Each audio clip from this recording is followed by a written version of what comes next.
You know how in A Christmas Story, the old man hated the Bumpus hounds? And he would always just cry, "Oh, you Bumpuses!" That's how I imagine Barack Obama is every time somebody brings up Donald Trump. It's like the Bumpus hounds that are it's like, "Ah, you Trumpuses! I got a snigger frigger rigger snipper filth foul. He's just like some demented old man who hates Donald Trump and can't even understand why.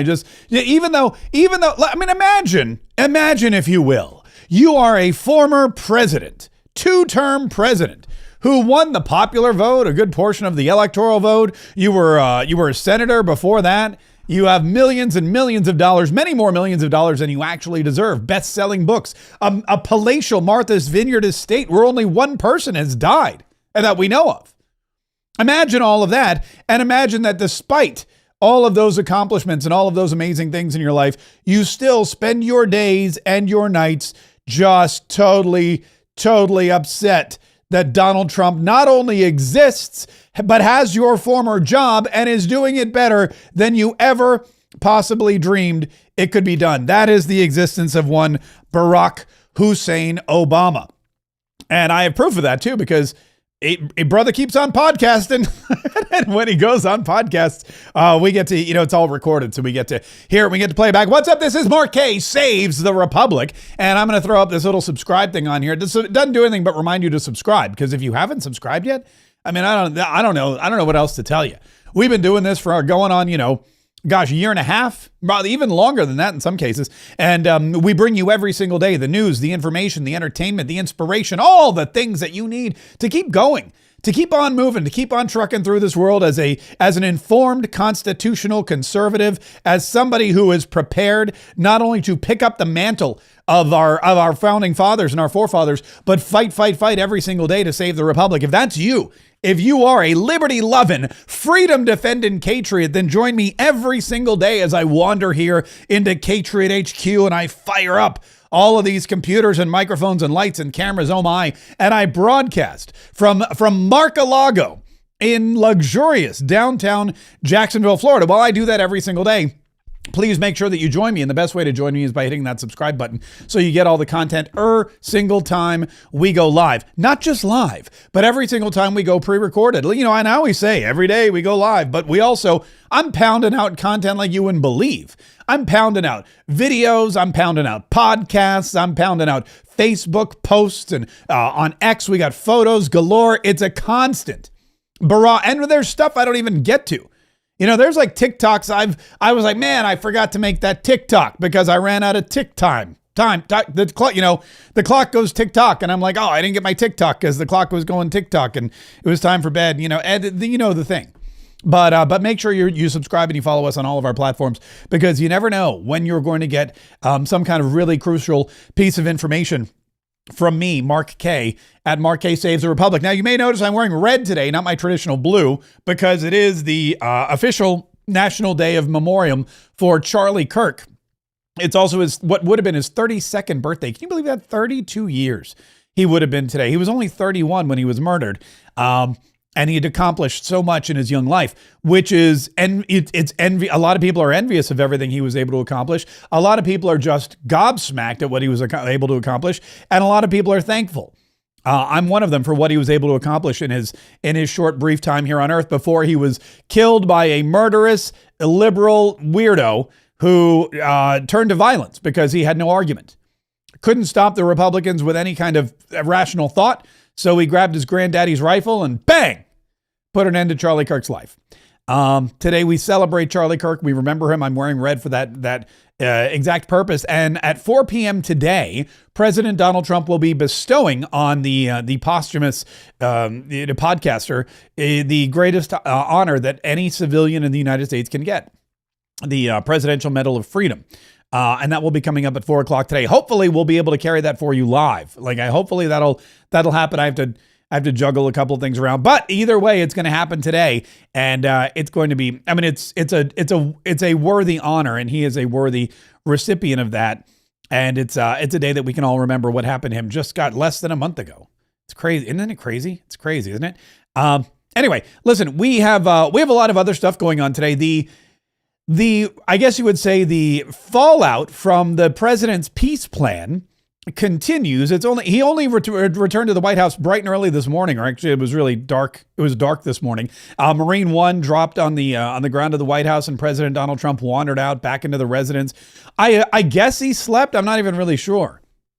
I assume he rested. I mean, he was going for like 36 hours straight. He was flying around the globe. He was talking to, dignitaries. He was doing press conferences. He was on Air Force One. He was talking to the press on Air Force One. He was nonstop. He was getting awards. He was getting nominated for awards. He was telling the Israeli government to pardon, the prime minister, all this kind of stuff that's going on.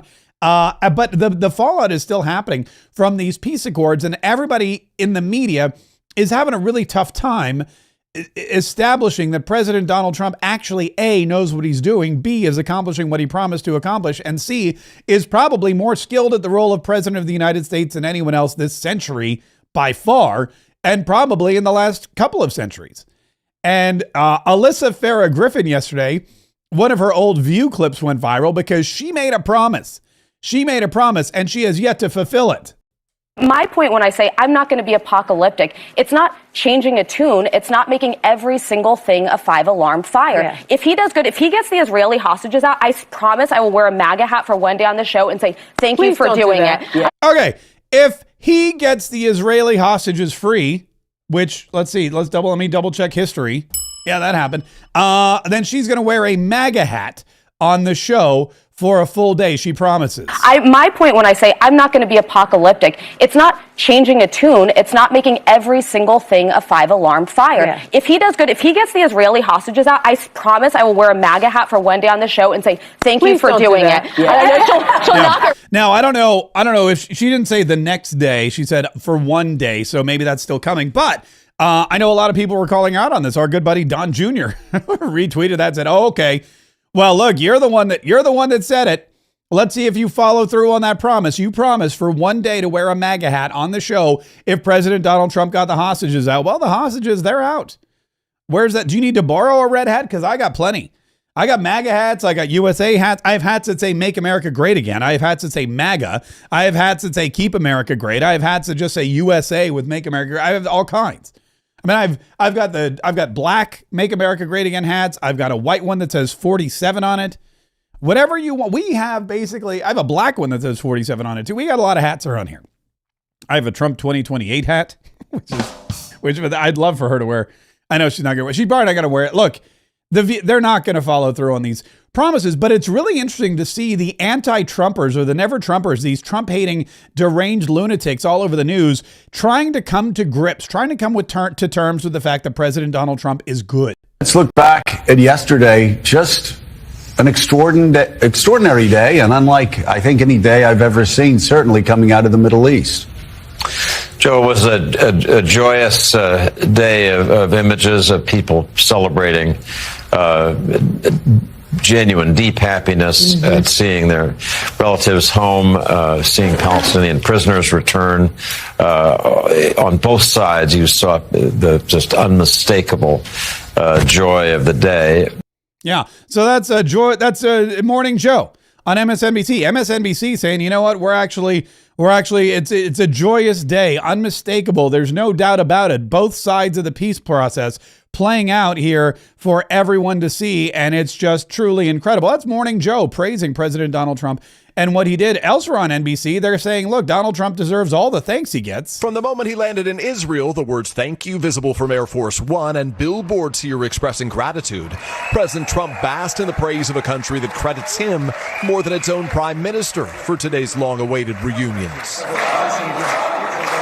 The president's name echoing through Israel's parliament as he touted his landmark diplomatic success. This is the end of an age of terror and death. This is the historic dawn of a new Middle East. Yeah, that's it. A historic dawn of a new. So NBC's out there celebrating.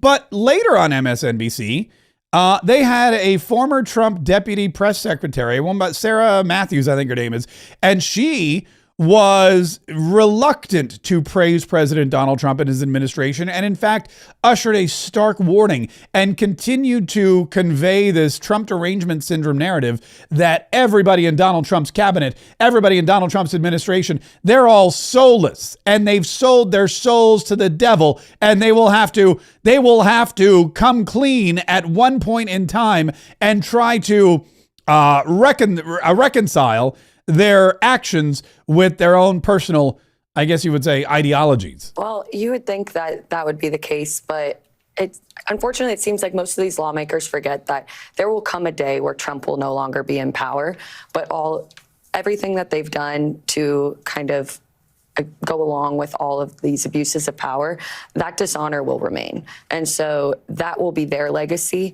And I wish that they would take that into account. I understand that there are so many factors, and I sympathize with them about the concerns for safety. It's something that I had to think about when I decided to break with Trump world.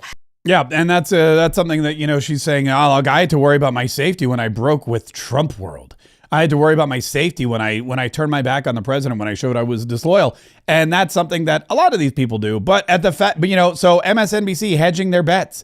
They're still trying to figure out, is Donald Trump the best president or the worst president? Is Donald Trump God sent or from the devil? Is Donald Trump, you really have to, it's really got to be, I think, probably one of the worst days yesterday for these media spin doctors, even worse than when President Donald Trump was reelected.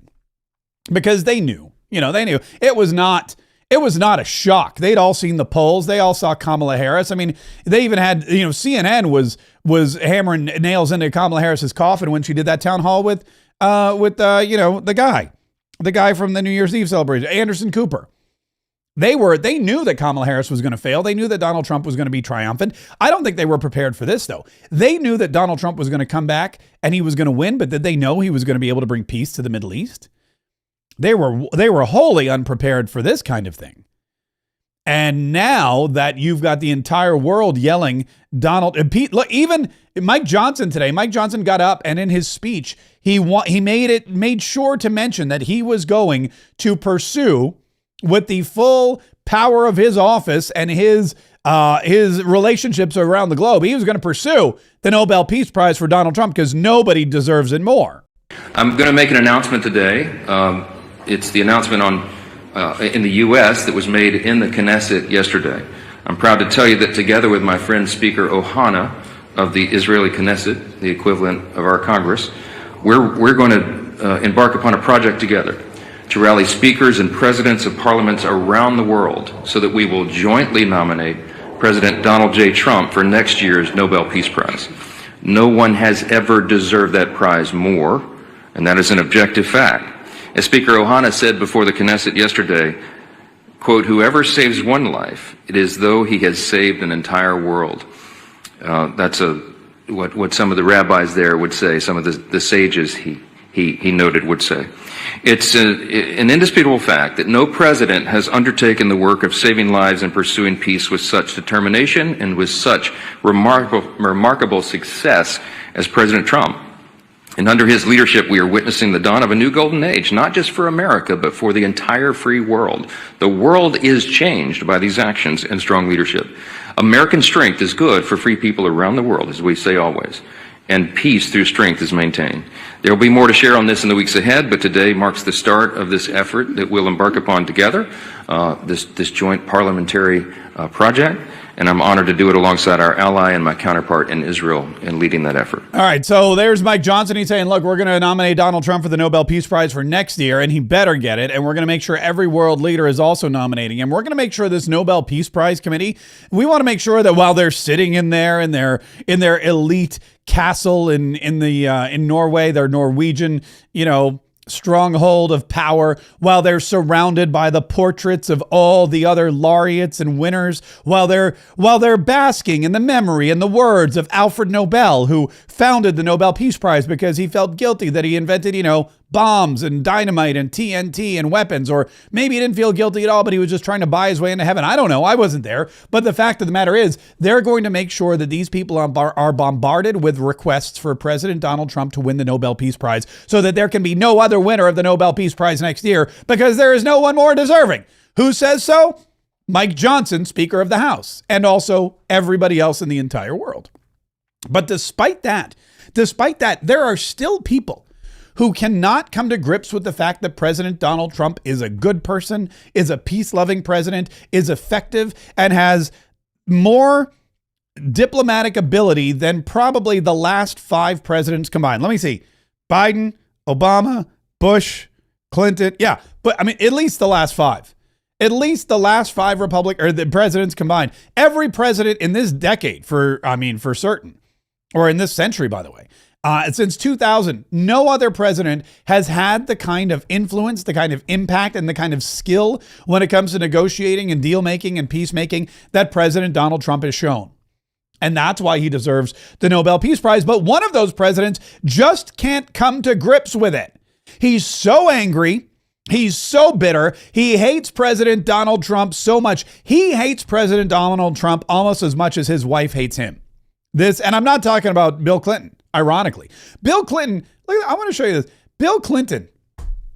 This was posted on Bill Clinton's, I don't know if Bill Clinton posted it or whatever, one of the young girls he hires to, I don't know what he hires them for. But anyway, this is a statement from President Bill Clinton on the ceasefire between Israel and Hamas posted yesterday.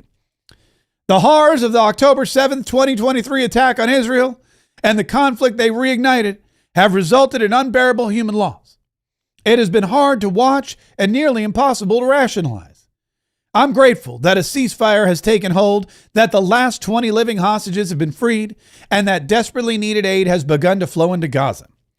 President Trump and his administration, Qatar, and other regional actors deserve great credit for keeping everyone engaged until the agreement was reached.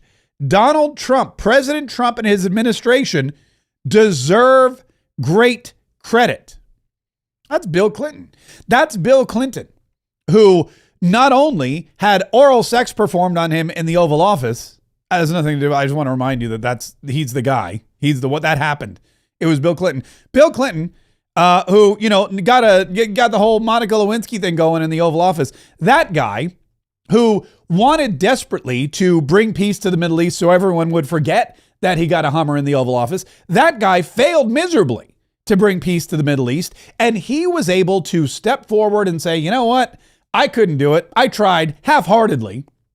I was trying to wipe the slate clean, get that bad taste out of everyone's mouth. That's that's not the right phrase. Get like the thing. But anyway, he was trying to make sure everyone remembered him for something good instead of something disgusting and horrific. But he wasn't able to do it. But he was at least able to say, you know what, President Donald Trump did a good job. Here's Barack Obama, by the way, who incidentally follows me on X. I didn't even realize this was a weird thing that I noted. Here, let me just show you real quick. I don't know why he follows me on it. I don't know why. But I was searching Barack Obama because I wanted to find this statement of his. And when you click on this Barack Obama person, and at first I thought maybe it was the wrong Barack Obama, but look, it clearly says here follows you. And I'm like, whoa, wait a minute. Why is Barack Obama following me? That got a little awkward. Then I was like, oh my God, well, he's definitely not going to follow me. If he was ever going to unfollow me, today would be the day to unfollow me. But let's be honest, if he hasn't unfollowed me yet, he probably ain't gonna. Barack Obama, here's what he said about it. After 2 years of unimaginable loss and suffering for Israeli families and the people of Gaza, we should all be encouraged and relieved that an end to the conflict is within sight, that those hostages still being held will be reunited with their families, and that vital aid can start reaching those inside Gaza whose lives have been shattered.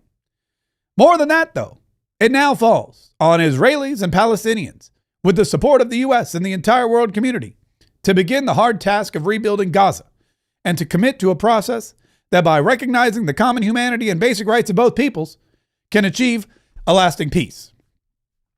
No mention of Donald Trump. No mention of President Donald Trump. No mention of his administration. No mention of Marco Rubio or Steve Witkoff or Jared Kushner or anyone else or Qatar or any of these other players. No mention of anything that would allow you to believe that Barack Obama was supportive of and thankful for President Donald Trump's involvement in the Middle East, because Barack Obama, he too had a huge hand in the Middle East. He never tried to bring peace to the Middle East. He didn't try to do what Bill Clinton did. On the contrary, he wanted to support the state sponsors of terror, He was anti-Israel. He was looking to transform the Middle East in the other way. And that's why he's so bitter and angry, because everything he worked for to weaken our relationship with Israel, to weaken Israel in the region, to make the state of Israel less powerful and less of a player, to put lives, truly in danger, to create nuclear deals with Iran, to give Iran large pallets of cash for which they use that money, we know, to fund Hamas and Hezbollah and the Houthis. That's not, what he and Joe Biden have done in their tenures as president has been to weaken and destabilize not just the entire region, but the entire world by their support for Iran and their total, I guess you would just say, disgust toward the state of Israel. And that is why Barack Obama on some podcast yesterday was so upset, so bitter that Donald Trump was able to make peace in the region. What was unusual for me was obviously a lot of what I represented. Yeah. A lot of what Michelle and I had tried to project, the values, our thinking about America.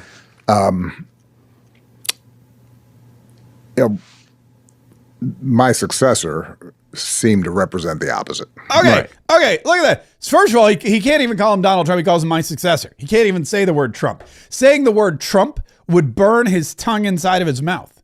Saying the word Trump would make it, real in his, and he just can't believe it. He can't believe that Donald Trump is president again. He cannot believe Donald Trump was his successor after he left office because Hillary Clinton was a horrible candidate and he was so upset that he backed her. Then they were able to manipulate Joe Biden back into office. And then they couldn't even keep that charade going. Kamala Harris was a disaster. And now Donald Trump's back and it makes him so mad. He cannot shake Donald Trump. And now Donald Trump, listen to what he says. He goes, the values that Michelle and I share, my successor does not. They're the opposite value. Listen to that one more. Listen to what this clown case is saying one more time, because I couldn't even believe it myself. What was unusual for me was obviously a lot of what I represented. Yeah. A lot of what Michelle and I had tried to project, the values, our thinking about America.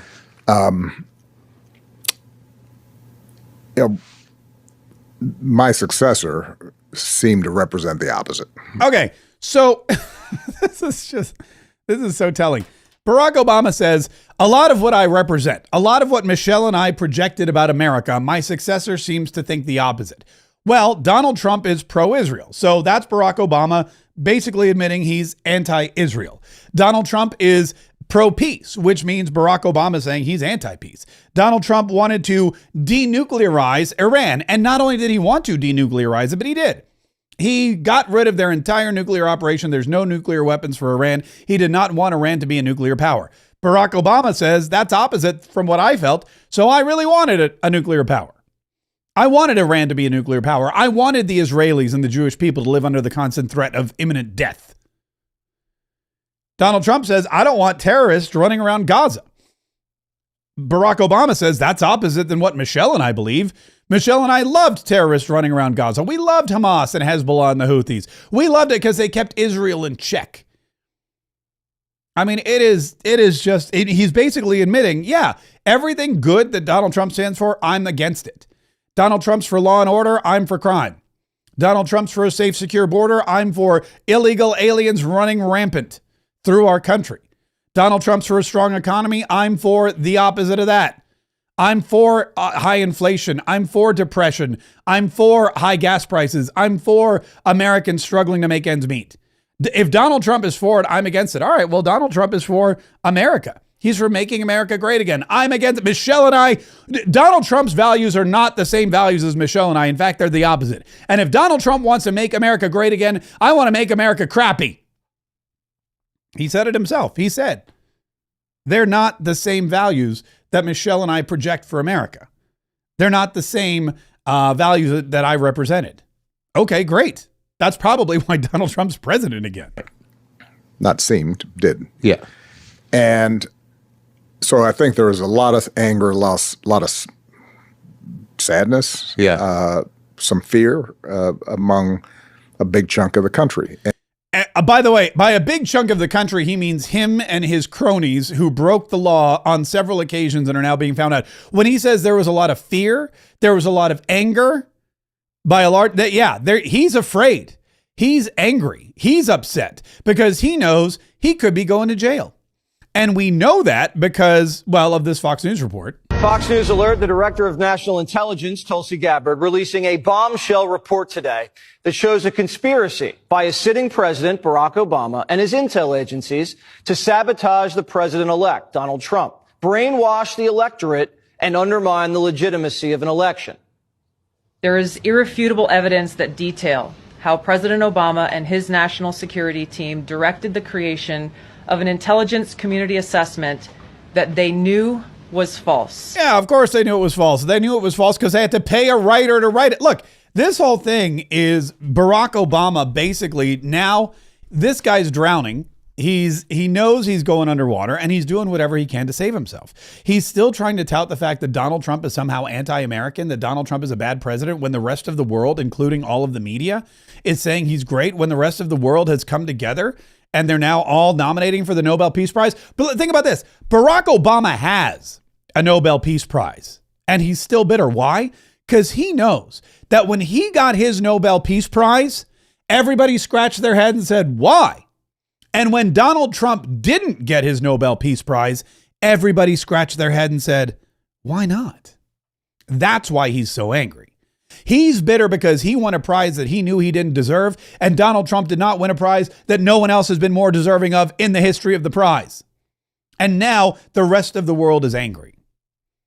Barack Obama is a phony, he's a fake, he's a failure, he's a criminal, and now he knows that everybody around the globe sees it. And he's doing whatever he can to try to keep himself safe. Yes, he was angry. Yes, he was scared. He was angry and scared because Donald Trump was back in the Oval Office. Donald Trump was in control of the FBI. Donald Trump was appointing Pam Bondi to be the Attorney General. And Donald Trump knew that it was time to bring the chickens home to roost. And there's no greater chicken than Barack Obama. This guy, I mean, Barack Obama tried to screw Israel, tried to screw the United States of America for years. That's why he's building a great big concrete penis sculpture in his honor. And I don't know if you see this library. This library in Chicago, you know what they need to do? After the National Guard gets all the criminals out of Chicago, they need to tear this thing down. This thing looks so stupid. I mean, it looks like some kind of prison. It's like a large, phallic-looking concrete prison, which I guess is apropos, man. I guess that's appropriate for. It just looks. I mean, it looks like some kind of insane asylum. Thank God I don't live in Chicago for multiple reasons, but having to wake up every single day and look at the Barack Hussein Obama Memorial Presidential Library / phallic symbol. That's just another great reason. That's just another great reason why I'm happy I don't live in Chicago. Oh, you know what else? There's something else Barack Obama's trying to do, by the way. Barack Obama is so scared that he's going to jail that he's going back to doing the thing that he knows best, and that is rigging elections. And I'll tell you all about that in just a minute. But first, I have to tell you about gold, because gold is, I've been watching the Bitcoin go up and down. You know how like Bitcoin crashed because Donald Trump announced he was putting 100% tariffs on China and everybody panicked. And like one guy made 90 million and everybody else lost like billions of dollars in Bitcoin. Well, guess what didn't happen? Gold, the true safe haven investment, did not crash.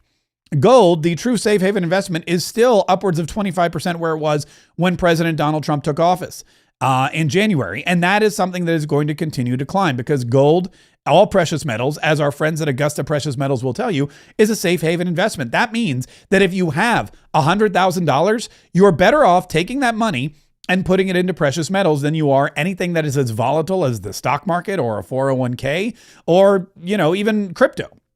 And if you have $100,000 in crypto, or if you have $100,000 in a stock market or an IRA or a 401k, I invite you to go to getmarksgold.com and read all about how Augusta Precious Metals can take your money and keep it safer and grow it safely in a safe haven investment like a precious metal IRA. There's free information. There's a free downloadable book that you can read. There's a number you can call. GetMarksGold.com. We've partnered here at Marquet Saves the Republic with Augusta Precious Metals. And if you go to GetMarksGold.com today and get your free guide, they'll help you navigate how to take your savings. You must have $100,000 or more because that's the thing. It's a safe haven investment, but they really want to make sure that you're growing with them. Go to GetMarksGold.com. GetMarksGold.com for Augusta Precious Metals and their free information. All right, so Barack Obama, he's going back to his old, you can't teach an old dog new tricks, so he's just going to play the old ones. And the old tricks are election interference. Barack Obama, he came to power, he held power, he got Joe Biden to power. We don't know how he did it, but we have some pretty good ideas. Well, now that Donald Trump is coming after him, and now that Donald Trump is the real deal, and now that Donald Trump is not budging on bringing people who have committed crime. I mean, look, James Comey, John Bolton, these are people, some Republicans, some Democrats, that the DOJ has targeted as people who have broken the law or have been involved in some kind of criminal conspiracies. There are bound to be more. And wouldn't you know it, the Obamas are probably on the top of that list based on what DNI Tulsi Gabbard uncovered. So now Barack Obama's like, all right, the only hope we have is if we get the House of Representatives back in 2026. Because if we get the House of Representatives back in 2026, and by we, I mean the Democrats, if they can get the House of Representatives back in 2026, then they can bring impeachment charges against President Donald Trump. And if they bring impeachment charges against Donald Trump, then they can really thwart his ability to move his agenda forward. And they can stall, not stop, but stall the Department of Justice from some of the investigations that are currently undergoing. They could defund the FBI, for example. They could defund special prosecutors, all these other things that the House of Representatives would have the power to do if they got back into power, which we definitely don't want to happen. But Barack Obama, the king of election interference, has been called back as a general, and he's urging Californians to do whatever they can to steal seats in the House. California, the whole nation is counting on you. Democracy is on the ballot November 4th. Republicans want to steal enough seats in Congress to rig the next election and wield unchecked power for 2 more years. With Prop 50, you can stop Republicans in their tracks. Prop 50 puts our elections back on a level playing field, preserves independent redistricting over the long term, and lets the people decide. Return your ballot today. Vote yes on 50. All right, yes on that's redistricting in California. He wants everyone in California to vote yes so that they can redistrict California. They can get rid of whatever Republican seats are there, and they can just dominate in the House of Representatives by gerrymandering the you-know-what out of their state. And that's his goal. That's his idea. That's how he's going to win. That's the only way the Democrats can win. They can't win on their ideals because they don't have any. They can't win on their platform because their platform is god-awful. I was on Newsmax yesterday with some guy, some Democrat, and we were going back and forth against... What was it? We were talking about Abigail Spangler in Virginia. And we were talking about this woman. She's running for governor of Virginia against Winsome Sears. And, the topics came up about her stance on Title IX and how she was unable to verbalize her stance on Title IX and whether or not men should be able to play in women's sports, or if she didn't believe they should be able to, why. Couldn't do that. Couldn't take a stand on that. She still has not admonished or kicked Jay Jones off of her ticket. She still supports Jay Jones. He's the guy who's running for attorney general in Virginia. He's the guy that said of his opponent, his Republican opponent, if I had Adolf Hitler, Pol Pot, and my opponent and I had a gun with 2 bullets, my opponent would get 2 bullets every single time. He's the one that said, I'm not even going to repeat it anymore, but he said horrible things about the guy's children. And how if horrible things happen to the guy's kids, maybe then he would take some drastic measures in the legislature. It was just awful. Well, she still supports him. And of course she does, because as I said yesterday on Newsmax, the Democrats only have 3 bullet points on their party platform. 1 is transgender for all. 2 is violence against political opponents is great. And number 3 is we heart criminals. And so she's got 2 of those chalked up. She's got to go with all the rest of them. But what's happening is with Barack Obama and with everybody else, they can't win on their ideals. So they've got to cheat and they've got to redistrict and they've got to make sure that they are stacking the deck so that they will get power back in the House of Representatives and be able to thwart President Donald Trump and really make him a 2-year president. If Donald Trump loses the House of Representatives, if the Republicans don't hold fast, which 97% of the, I've told you this, 97% of the time, what happens in the House of Representatives, it changes hands. It changes hands in the midterms. If the Republicans are in charge of the House of Representatives in the midterms, then they will lose it to the Democrats. And if the Democrats are in charge of the House of Representatives in the midterms, they will lose it to the Republicans. That's what happened. The party in power, 97% of the time, loses the House in the midterms. We can't have it this time. We've got to be part of that 3%. And if we're not, man, we need leadership that's going to fight like you wouldn't believe. We need leadership that's going to fight to save this republic every single day. We're going to have, I want you to think about this. If the Democrats win the House of Representatives, the lunatics who, threaten Elon Musk and Ted Cruz, the lunatics who call, the governor of Texas, Governor Hot Wheels, the lunatics who break into ICE facilities in New Jersey by hurtling their body by body slamming ICE agents, the lunatics who shake canes at the president and pay their own way to go down to El Salvador to try to bring back illegal criminal thug gang members who beat their wives. These people are going to be in charge of the House of Representatives. And I know that I always say the House of Representatives is the least important job. It is, but they have a lot of power. They have a lot of power. And when it's put in the hands of the wrong people, it can be really bad. That's why I'm running for Congress. That's why I'm running for Congress, because not only do we need to maintain control of the House of Representatives, but we need to guarantee that if, God forbid, history repeats itself and we lose control of the House of Representatives, we've got to make sure that we are sending our best, our strongest conservative fighters to Washington, D.C. to fight against the Democrats and the debauchery that they're going to bring on our country and the attacks that they're going to bring on our president. And if you would like to help, we need all the help we can get. If you go to markkforcongress.com, you can read all about what we're doing, how we're working together to help Florida. You can watch some of our videos. You can see we have some events coming up. I got to take this one off because that one passed already. It was amazing. We've got more events coming up. We've got people here who've already endorsed us. And most importantly, we're taking donations. And the donations right now, people say, oh, it's not the most important part. Fun fact, it actually is the most important part. Because the people that are ineffective, the people that we're running against, they are establishment Republicans who are only in it for themselves. One guy, really, but he's got a team. And they get a lot of money. They share a lot of money. What happens is every ineffective rhino Republican establishment elitist helps get money for all the others. So we're not just running against one guy. We're running against a network of rhinos who don't want to lose power, even though the voters are hell-bent on change in our district. So like I said, it takes a lot of volunteers. It takes a lot of time. It takes a lot of speeches. It takes a lot of money, and we need as much as we can get. So if you can make a donation, go to markkforcongress.com. And remember, it's a federal office. So my vote in the House of Representatives will help you no matter where you live in this country. My ability to fight back against terrible Democrat ideals and, bills and plots to overthrow democracy in the House of Representatives, everything I do up there will benefit the entire country, because it is a federal office. And that's something that, like I said, I would urge you if you can. And any amount, look, $25 helps. $10 helps. $50 helps. $3,500 helps a lot.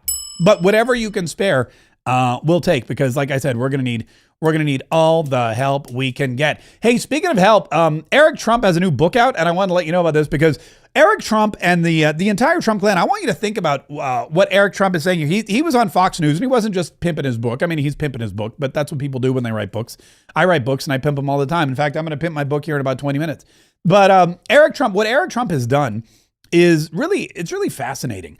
He, in this clip that I'm about to play from Fox News, he shares how, I don't want to get all George Bailey on you, but it is like 72 days till Christmas or something like that. But he gets all George Bailey. He gets all Wonderful Life. He gets all, if we didn't do this, then this wouldn't have happened. Listen to this. Listen to what he's telling, what's his name here from Fox and Friends. Subpoenaed a human on Earth after your father.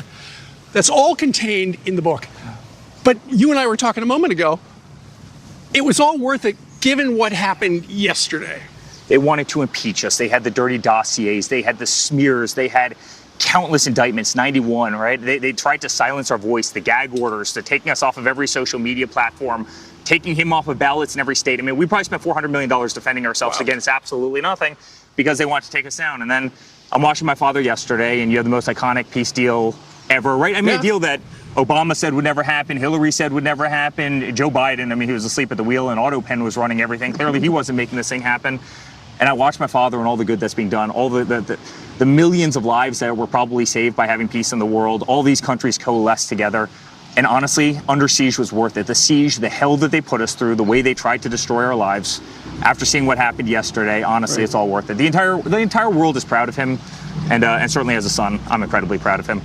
Yeah, look at that. So that's Eric. I almost said Eric Jr. I'm mixing I'm just blaming them all together. All the kids now. That's Eric Barron Jr. No, that's Eric Trump, son of Donald Trump, talking about under his new book, Under Siege, where he talks about how they were under siege. And it's not just, the shooting in Butler, Pennsylvania, but it's the entire attack on his father, the entire attack on his family, the entire attack on their business, on their livelihood, on their reputation. I mean, making up phony dossiers and phony attacks and the indictment after indictment, all that kind of stuff. When you look at what they were able to come through, listen to what he says there. He goes, being able to fight every single day, being able to help my father, doing doing everything we could to make sure that he came out this unscathed and get him reelected. Look what it did. Look, because my father fought the system, because our whole family fought the system, because I went there and I suffered. The whole family suffered. And I've talked to Laura Trump several times. There were days where Eric Trump would come home from the office and tell her stories about how he was concerned he might go to jail. Not Donald Trump, Eric Trump. Eric and Don Jr. and Ivanka and all of them, they were all threatened with these conspiracies that never happened, with these tax evasion claims that never happened, all these trumped up charges. They were all concerned at one point that they would all end up in jail. That's what the Democrats wanted because they couldn't stop them. And he said, we fought every day. We paid the money. We hired lawyers. We went around the country. We campaigned. We did this. We did that. We got reelected. Now we're back in power. And look what happened. Look what happened. Because we fought and won, Gaza is free. Israel is free from terror. The hostages have been released. The prisoners have been released. We are on the dawn of a brand new Middle East. We are on the dawn of a lasting peace. As they said in the earlier clip, that like Oscar Schindler. When Oscar Schindler, you save one person, you save the entire world. How many people has Donald Trump saved? And how many people have Eric Trump and Don Jr. and Ivanka and Tiffany and everybody else who fought alongside their father? How many people have they saved? Because if they didn't fight, if they didn't stand up, if they didn't give the support they needed to and the financial support and the subpoenas, and if they didn't do what they were supposed to do, if we didn't do it, if we didn't take the barbs and the arrows and the slings, I got fired from my job for standing up to Donald Trump. But look what happened. He's back in office. He's brought freedom and peace to Gaza. He's saved countless hundreds of thousands, if not millions of lives. He denuclearized Iran. If Iran had a nuclear weapon, how many people do you think they wouldn't have batted an eye? They wouldn't have blinked or thought twice about dropping that on Israel. Donald Trump saved millions, and we saved Donald Trump.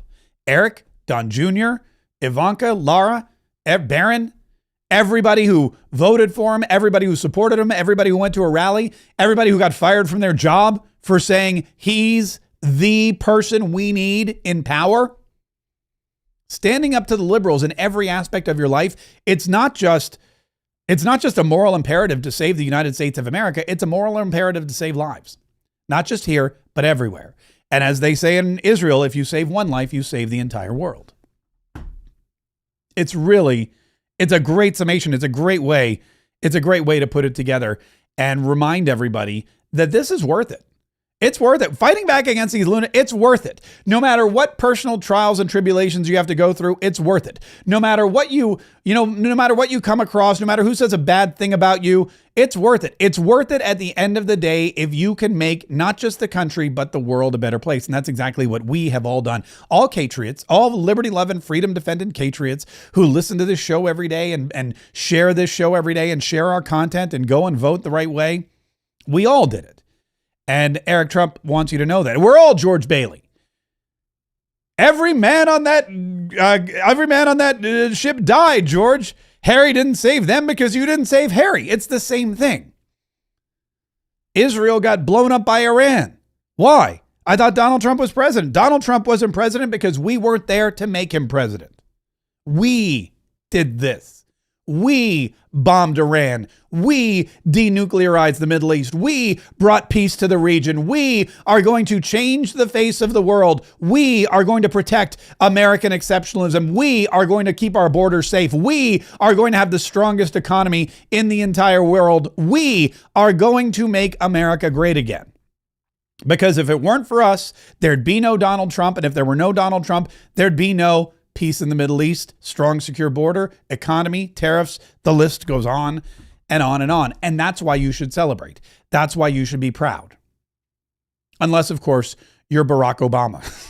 Because Barack Obama knows he's going to jail. Listen to what Barack Obama said. You want to hear the most ironic statement ever in the entire world? You want to hear the most ironic statement? You want to hear the most, what the heck did he just say statement I've ever heard in my entire life? This is Barack Obama talking about President Donald Trump.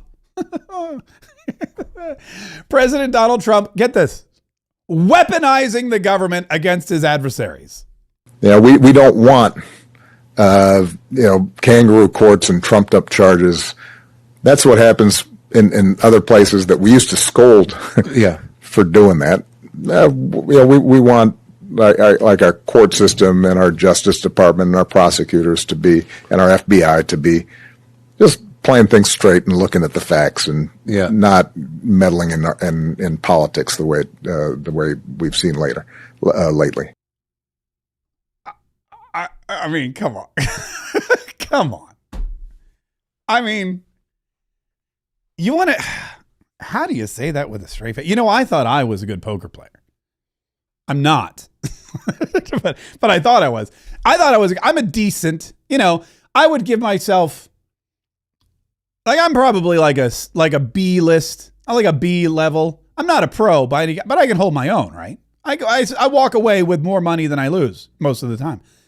But come on.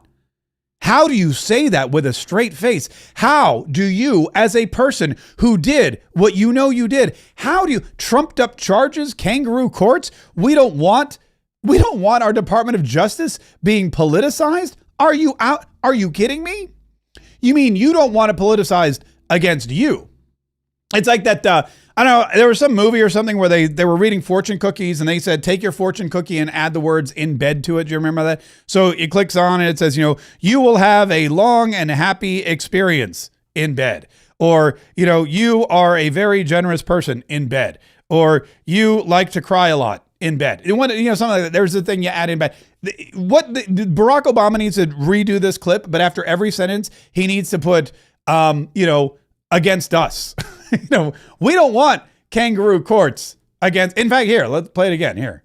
Yeah, we don't want, kangaroo courts and trumped up charges against us, is what he means. That's what happens in other places that we used to scold. For doing that. We want like our court system and our Justice Department and our prosecutors to be, and our FBI to be, just playing things straight and looking at the facts and against us. Not meddling in politics the way we've seen lately. Against us. That's it. Against the Republicans. Oh, they can meddle in politics all they want. We don't need facts. When we're investigating President Donald Trump, when we're investigating Steve Bannon, when we're investigating Roger Stone, when we're investigating all of these other Republicans that we've been investigating for years, when we're investigating Eric Trump and Don Jr. and the entire Trump family, when we're investigating those people, we don't need to worry about facts. We don't need to worry about, we can trump up the charges. We don't care if politics is at play because, fun fact, politics is at play. It's amazing to me. It's amazing to me how they're able to live with themselves. Speaking of living with themselves and speaking of the media, I want to share, this is great. So the Senate supposedly is going to vote again on opening up the government. The government's still shut down. I'll be honest with you, I totally forgot this whole peace deal. It distracted me, and I apologize if you're not getting paid, because I know some people are not getting paid. But if you're getting paid, then it's okay. If you're not getting paid, I know it's a thing, and if you need your WIC or whatever, Donald Trump's working on that with the tariff revenue.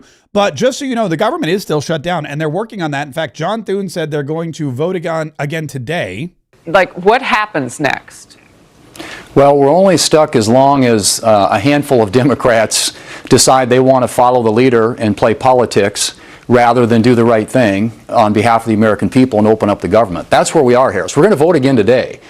We have 55 of 100 United States senators voting to reopen the government. We need 5 more Democrats. It takes 60 to do most things in the United States Senate, and all we need is 5 Democrats. But their leadership is intent on pacifying and trying to appease this far left base.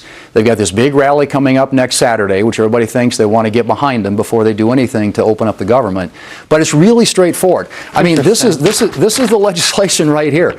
It's 24 pages long. It is clean. It is nonpartisan. It has no policy writers, no partisan gimmicks.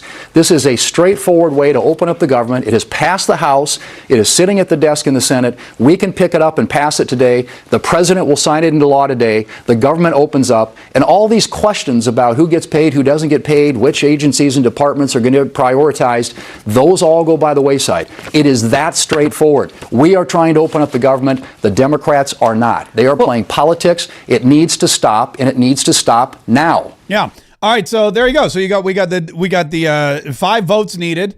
We need 5 senators. He goes, look, here's the deal. We're voting again. We have 55 senators. 55 senators are on board to open up the government. All the Republicans, with the exception of Rand Paul, but we trade Rand Paul for John Fetterman. We get Angus King, and we get what's her name? The chick from Nevada. I always forget her name. It doesn't matter. Chick from Nevada is fine. And so that's it. So we got those. Those are the 55 that we have, but we need 5 more. And as soon as, 5 Democrats. Think about this. There are, 47 Democrats, I think. 47 Democrats in the House, in the Senate. We only need 5. 5 out of 47.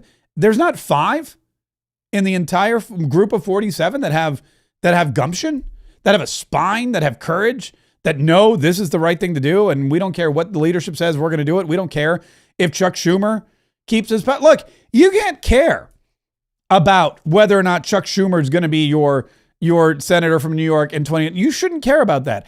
Unless you're in New York, it doesn't matter. If you're a Democrat, you know what? And you're in the Senate, you got to worry about the people that put you there. And the problem is, for a lot of those senators, Chuck Schumer is the person that put him there. But I digress. The fact of the matter is, they only need 5. And when you look at Mike Johnson, after he went out there and said Donald Trump should win the Nobel Peace Prize, he went through the list one more time just to remind everybody about what the Democrats are actually demanding. The Republicans are demanding nothing. The Republicans are demanding 7 weeks. They're like, we just want to keep the government open for 7 more weeks at the current Joe Biden spending levels. We don't want to cut the spending levels, although we probably could ask for that. We don't want to cut this, or we don't want to do anything. What we want, which I'll be honest with you right now, probably is a mistake. Think about this. The Republicans came in with a clean CR, and they said, here's our clean CR. It's 24 pages, pass it. And the Democrats said, no, we have this whole list of insane demands. And they would send $500 million to liberal news outlets by refunding the Corporation for Public Broadcasting. It would also restore up to $5 billion of American taxpayer funds for wasteful spending for international projects. Here's a couple of examples. This is in their legislation, their counterproposal on the CR to keep the lights open. This is what they want to do. They want to spend $24.6 million of your hard-earned dollars as a taxpayer for climate resilience in Honduras. They want to spend $13.4 million for civic engagement in Zimbabwe. They want to send $3.9 million for LGBTQI plus democracy grants in the Western Balkans. They want to spend $2.9 million of your dollars for desert locust risk reduction in the Horn of Africa. and 2 million for, quote, organizing for feminist democratic principles in Africa. We are not doing that. Yeah. Now I'm realizing the big mistake. So the Democrats, clearly, they want all this stuff, so they tacked it on there, and they, I guess, assumed, like most people do, that the Republicans were going to come to the table and they were going to negotiate. And the Republicans were going to say, well, we're not giving you this. And then the Democrats could look at what the Republicans were demanding and say, well, then we don't want that.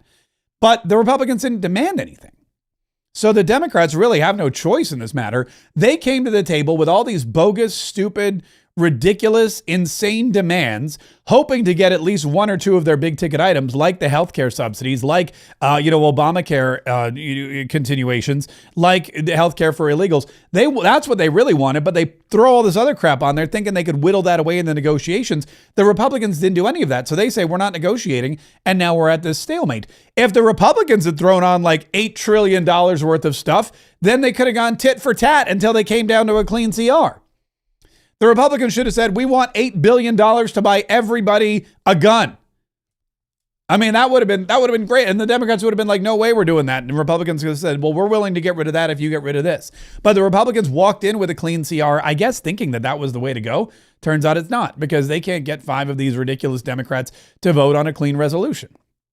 Is it making them look bad? Maybe. I think that if Donald Trump didn't bring peace to the Middle East, it would have looked a lot worse for the Republicans.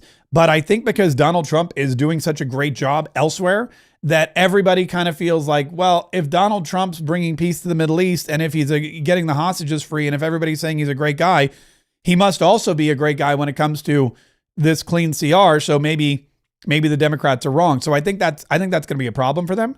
But at the same time, they've got to come to the table and eventually reopen the government. And unless those 5 senators step forward, it's not going to happen. Byron Donalds had a great quote on, I want to say it was Fox Business. Where is it? Here's Byron Donalds talking about Donald Trump. Not only it starts off talking about his successes, but then it goes into the government shutdown. No, they can't. And it's sad to see. In part, that's why the government is shut down. It's not because of any major policy fights, Stu. It's about Trump derangement syndrome. They're trying to prove to their base that they can stand up to Trump.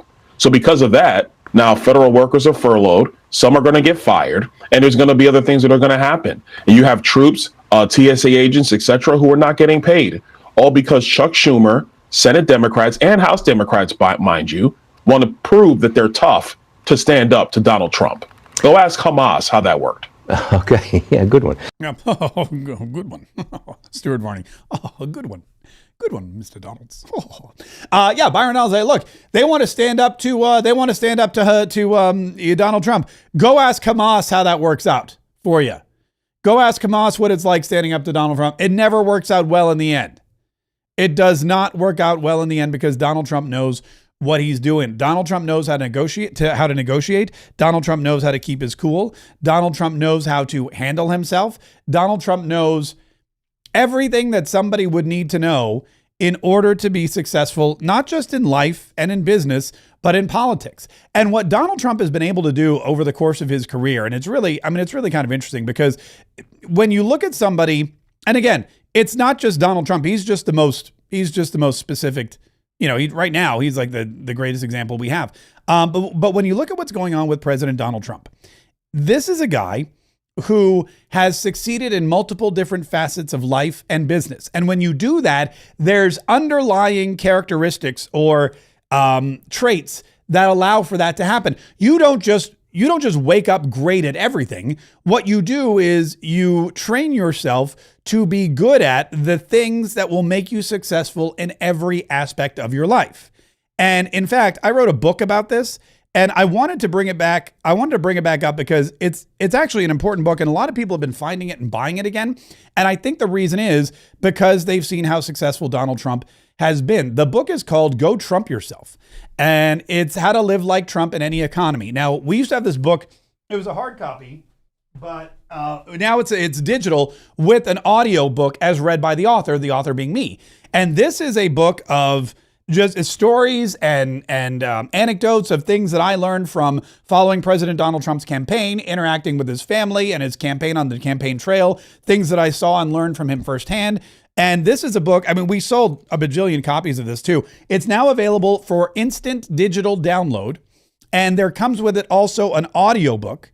And if you want a copy, I'm going to put a link here in the description of the video, but it's gotrumpyourself.com. And the best thing about it is, again, it's automatically delivered. You have to wait for Amazon. You have to wait for the UPS drive. You don't have to wait for any of that. You just go to gotrumpyourself.com and you can download the copy of the book. And you also get, as a bundle, it's all bundled together, you also get a copy of the audiobook that I read. So if you're one of those people that commutes or doesn't like to read, or you're illiterate, I don't know what it is, you can get the bundle, you get the downloadable book, and you get the audiobook, and you can listen and follow along. And it's really a fantastic little book. For some of the things you learn is how to 10x your income so you can retire at any age, how to build a booming business based on solid American principles, how to support your family, know they're always going to be taken care of, all this great stuff, becoming stronger, more confident, more positive, all with the benefits of following President Donald Trump and his career, not just in politics and business, not just in, because he's been successful in real estate and entertainment, but also politics. And that's because you have characteristics that allow you to succeed in anything. GoTrumpYourself.com. I just added it to the YouTube description, so you can go there and you can click on that link and you can get a copy for yourself. In the meantime, thank you so much for joining us today. We really appreciate it. Don't forget to subscribe to this video, to this channel, by the way, whether you're listening to the podcast or watching on YouTube or Google or Facebook, wherever you happen to be, because I got to tell you, we're bringing you more stuff. We're bringing it to you rapid fire, as my old buddy Herman Cain used to say, rapid fire. Every single day, there's going to be more information. Donald Trump right now is meeting with the Argentinian president, Javier Milei, at the White House. And I'm pretty sure there's going to be a press conference. Later today, Charlie Kirk will posthumously be given the Presidential Medal of Freedom. That's going to be a huge ceremony. We may or may not be live. It doesn't matter. We're going to bring you the information you need when you need it before anyone else. But if you subscribe and set those notifications, you're guaranteed to get it before anyone else, which is really, really exciting. I'm really excited for you. Coming up in just a minute, we've got an after party, a brief one, and that's available at Katriots.com. So if you want more of the show, there will be more of the show, but only for members of our Katriot Club at Katriots.com. Otherwise, thank you so much for joining me today. Don't forget to continue to spread this message. If you liked what we said, if you listen to this show, if you're one of those people that comments and goes, because every day it happens, and I'm not patting myself on the back. If you are one of those people that comments on the show every day and goes, great show, Mark K. First of all, thank you for doing that. Second of all, I appreciate it. Maybe after you comment, great show, Mark K., copy the link and share it with somebody else who's like-minded, who you think will enjoy it, or somebody who's not like-minded, who you want to help convert to the right side of history. Because that's the only way we're going to grow. We need to grow our numbers. We need to let people know that the left are a bunch of lunatics and that we are living the constitutional Christian conservative values that our forefathers imagined when they put pen to paper and created this incredible republic. And it's going to take all of us, and it's going to take more of us, and it's going to take a constant reiteration of the facts and the ideas and the opinions of the true leaders of this country who are looking to make this country great again. And it's going to take all of us working together diligently every single day to stay encouraged, to stay inspired, to stay enlightened, so we can all continue to fight, so we can save the republic. If you would like to get a copy of Go Trump Yourself, I highly recommend it. Again, you get the audiobook and the ebook delivered instantly, bundled together, $24. I mean, you can't go wrong. Can't go wrong. GoTrumpYourself.com is the website. GoTrumpYourself.com. It's in the description of this video. We'll see you in the Katriot Club here in just a minute.